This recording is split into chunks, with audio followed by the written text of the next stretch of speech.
заблудилась так. Свернула с главной лыжни за тишиной. На главной было шумно, как летом в парке. Из-за людских голосов даже не слышно, как разговаривают деревья. Маринке очень хотелось послушать их. И вот она, лесная тишина. Не слышно ни машин, ни тепловозных гудков, ни людей. Еле разговаривают о своих лесных делах. Им и дела нет, что какая-то девочка в красной вязаной шапочке восхищенно слушает их. Но почему-то разговор Ели как будто беспокойный. Он встревожил Маринку. Ей скорее захотелось обратно к людям, к их голосам. Она повернула назад и шла, поворачивая то вправо, то влево, но главная лыжня все не показывалась. Разговор деревьев стал зловещим, лес глухим и хмурым. Ели стояли такие насупленные, словно на что-то обиделись на Маринку. Девочка чуть не заплакала, а вдруг она совсем потерялась. И тут она услышала смех. Люди.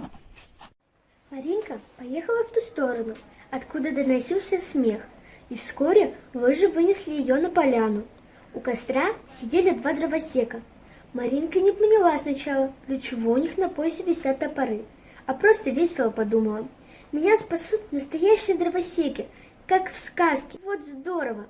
Дровосеки были румяные, молодые дяденьки. Оба заулыбались, когда увидели Маринку.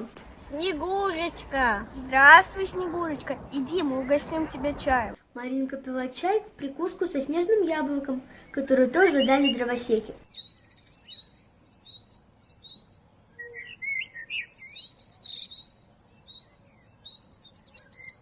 Нет, яблоко было обыкновенное, просто такое холодное, такое хрустящее, что представлялось снежным.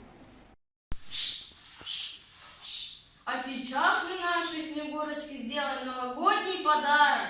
Он отошел к краю полянки и взмахнул топором. Не надо! — крикнула Маринка, но было уже поздно.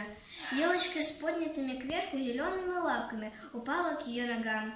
И вдруг девочка поняла, что под шатром большой елки, как связанные пленницы, лежат еще две срубленные елки.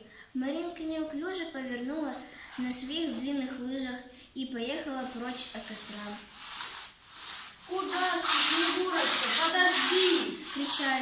кричал дровосек, но Маринка не оглядывалась. Она поняла, о чем так тревожно шептались ели в лесу. Перед Новым годом каждая елочка дрожит не от ветра, а от страха, что ее срубят.